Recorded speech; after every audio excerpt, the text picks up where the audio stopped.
Isa-isa na silang bumabanat kay Pangulong Bongbong Marcos, mga bossing. At hindi lang po mga ano to, hindi lang po mga simpleng tao to, mga bigating tao po ito, mga kababayan, na alam nyo, yung tipo bang dekada-dekada ang iniisip ng mamamayang Pilipino, nako, hindi magagalaw yan. Nako, mga untouchable yan. Nako, hindi mababanatan o hindi mabubuksan ni Pangulong Bongbong Marcos yung mga problema o yung mga nirereklamo diyan sa mga tao na yan. At yan ho ang ating mga pag-uusapan sa gabing ito. Paalam po. Biglang, ang ganda ng ano, ang ganda ng paumpisa, biglang paalam po. Ano? Salamat po, Ma'am Levy o Sir Levy, sa inyong super sticker. Game na ho, mamaya na tayo mamaya na tayo mag-shoutout, mga kababayan. Umpisahan muna natin doon sa magaganap na rally. Kailan ba? Sa linggo. Kung hindi ako nagkakamali, linggo, di ba? Ay nako, mga kababayan, tablado ang mga DDS sa magaganap na rally sa linggo sa 21, mga bossing. Tablado, bakit? Ayan Ay hindi, ito mamaya papakita ko sa inyo. Isosole o isinoli ni Bryce Hernandez, no? Yan, eto muna tayo. Dito muna tayo, magpaiyak muna tayo. Ano? Sabi dito, yung rally na gaganapin daw po sa Setyembre 21, mga kababayan, hindi anti-Marcos rally. Alam nyo na ibig sabihin yan. Hindi kasali ang DDS. Ano po? Kasi yung mga DDS, mga kababayan, ang laging sinasabi is, naku po, eto, madami na ang sumasama para pababain si Pangulong Bongbong Marcos. Alaos pong nongga, mga bossing, ika nga ni Yorme. Walang ganon. Eto para linawin na natin sa lahat. Yung mga kabataan, no? Yung mga rappers, ang pinopokus nila, ang pinupunto nila is nakikiisa sila o nagkakaisa sila, di ba Sir Chris Angel? Nagkakaisa sila, mga kababayan, doon sa korupsyon o kinukundi nila yung korupsyon na nangyayari sa Pilipinas. Pero hindi nila ito isinisisi kay Pangulong Bongbong Marcos. Anak ng tokwa, paano nyo naman nga isisisi kay Pangulong Bongbong Marcos yung yung nakawan sa gobyerno kung siya mismo, mga kababayan, ang nagsisiwalat, ang nagpapakita sa atin. Inumpisahan ho yan ng ating Pangulo. Saan po?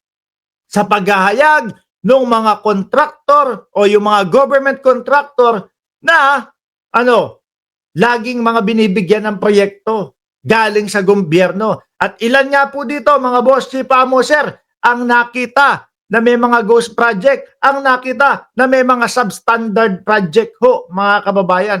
Paano nga naman nila isisisi kay Pangulong Bongbong Marcos? Ano po sabi ng iba?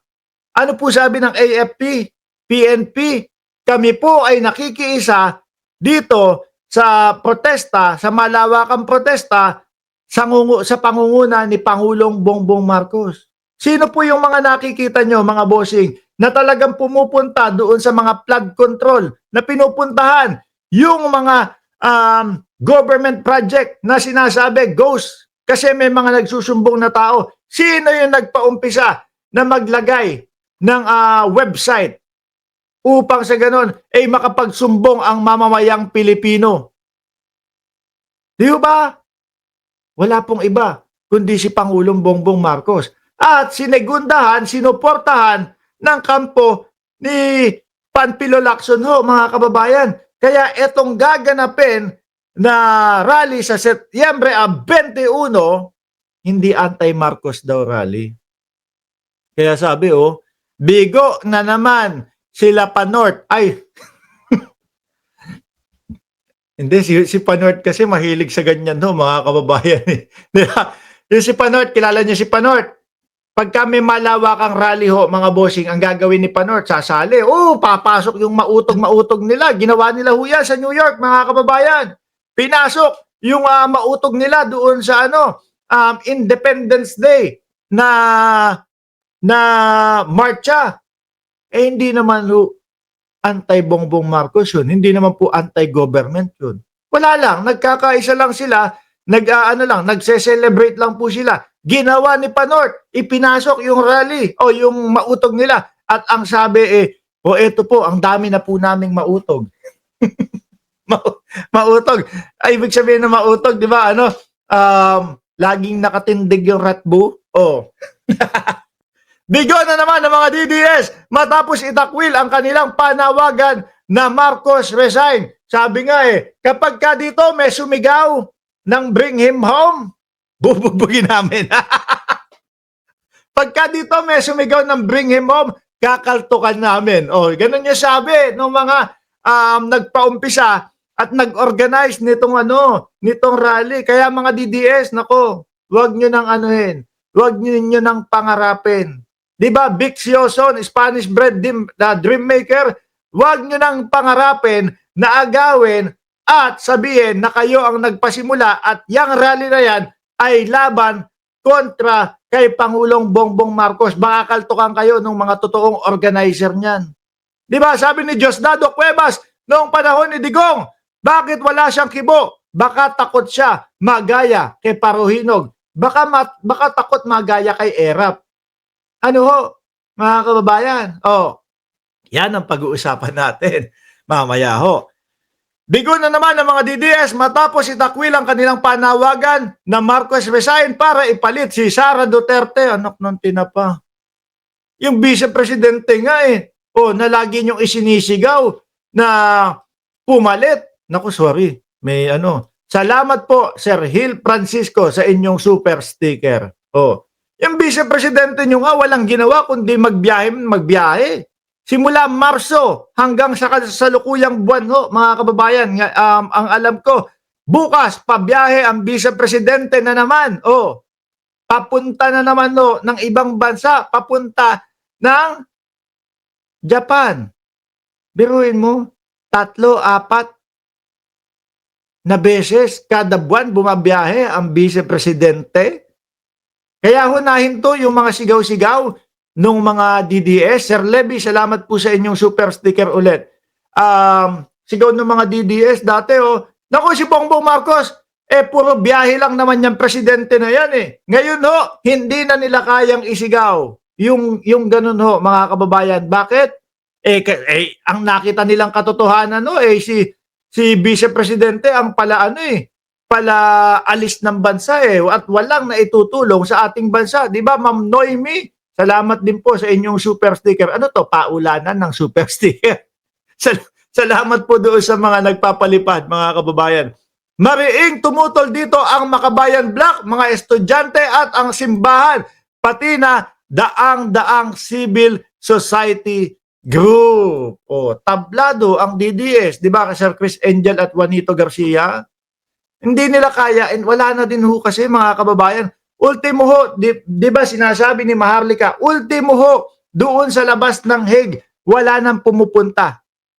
Sabi ni Enrico Mitra, kawawa ang Pilipinas pag naging Pangulo, yang si Inday magkakalat ng lagim. Ano ang gagawin niyan mga kababayan?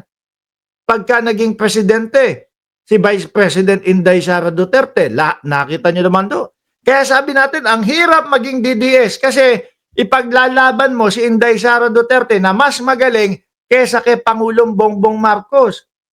Kitang-kita ng mamamayang Pilipino, mga kababayan, kung ano ang pagkakaiba ng dalawa. Yung isa, simula Marso hanggang sa ngayong buwan na ito, panay hulipad. Si Pangulong Bongbong Marcos, inaasikaso yung mga ghost project, malawakang korupsyon.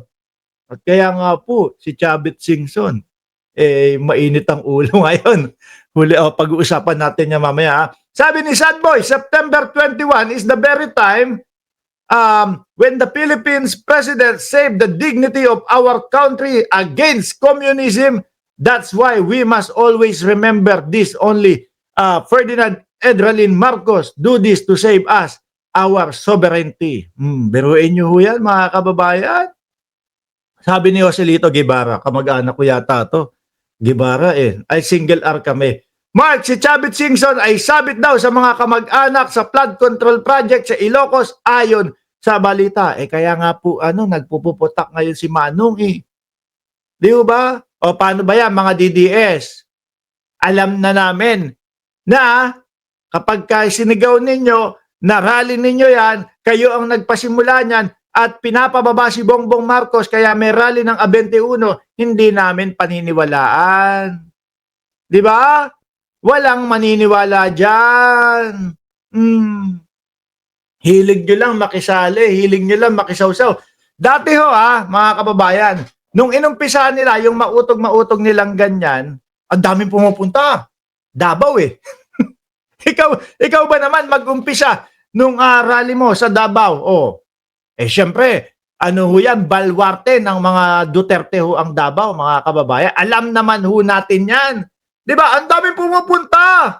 Hindi ho natin hindi ho natin sasabing walang pumunta. Marami ho, mga kababayan. Tingnan mo nga yung boto. Tayo real talk lang ho tayo dito. Tingnan nyo nga yung boto. Diyan sa Davao, puro po mga Duterte ang nakaupo. Anak ni Pulong, si Pulong, anak ni ganito, si Baste Duterte, di ba? Tapos ang binoto nilang mayor, Carton, ang binoto ang binoto nilang mayor, nakakulong si dating Pangulong Rodrigo Duterte. Di ba? Solid sila dyan eh. Kaya solid din ho yung baha dyan, mga kababayan. Sabi ko, may binalita na naman nung isang araw, sabi doon sa balita, ang lakas ng agos ng baha. Sabi ko, wow, dagat! Kinaltokan ako ng misis ko, anong wow, dagat? Wow, Davao! Sa Davao yan! Yan ang napapala ninyo. Hindi ko kayo sinisisi. No? Pero kagaganyan ninyo, idol kasi namin yun. Matagal nang nakaupo kasi yun. Ganito, ganyan kasi yun. No? Yan ang napapala ninyo. Wow, baha. Talagang nag-aagusan. At ang balita ho, mga bossing, is 4 patay. Hindi ho tayo nagsasaya doon sa 4 na namayapa. Pero kung inaayos ninyo ang boto ninyo, malamang hindi aabot sa punto na ganyan. Tsaka biruin nyo mga taga-Davaoenos. Ilang dekada nang nakaupo ang dating Pangulong Duterte o yung mga Duterte. No? Sila lang naman po ang nagpapalitan ng pagiging mayor dyan sa Davao Ilan? 3 dekada? Tapos ngayon, ayun yung baha sa inyo, kala mo, tsunami na sa sobrang lakas. Di ba? Nasaan yung mga pinagmamalaki na flood control ng dating Pangulong Duterte? Ilang libo daw yun? 13,000 kung di ako nagkakamali? 13,000? Bakit hindi na gumagana ngayon? Expire na? Kasi si Marcos na ang presidente, expire na. Di naman ganun yun. Di ba? Pagka nagpatayo ka ng isang flood control project, sasabihin mong 30 to 40 to 50 years tatagal yung project na yan bago kumpunihin. Yung sa dating Pangulong Duterte may expiration. Tapos na yung termino ko. Bababa na ako. Tapos na yung pagiging presidente ko. Lahat ng flood control na pinagawa ko, hindi nagagana. Kaya si Marcos dapat magpatayo ng panibagong flood control niya. Ganon? Alam niyo ho, sabi ko sa inyo, ang pinakamahirap na posisyon o maging panatiko is DDSO. Lahat ho ito ipagtatanggol mo. Biruin mo, naghahanap sila, mga kababayan, ng flood control kay Pangulong Bongbong Marcos. Ganito, ganyan. Nasaan yung 13,000 na pinagawa? Lagyan natin di umano, baka ma-fake news tayo. Lagyan natin, nasaan yung 13,000 na di umano na pinagawa ng dating Pangulong Duterte? Linagyan ko po ng di umano, baka sabihin, fake news ho ako. Kasi sasabihin ng iba, fake news ka! Wala namang pinagawa. Puro ghost project naman yun. Puro, wala naman. Kasi kung meron, ibig sabihin, gagana ho lahat. Di ba? Gagana ho lahat, mga kababayan. Pero wala tayong nakikita. Di ba, Ma'am Delia Rosario at Mergy Pinagad at Spanish Bread at Chi ng Cereza Force at sa buong Cereza Force. Ngayon, ulitin yung rally Mga DDS, matulog na lang kayo dyan sa bahay ninyo.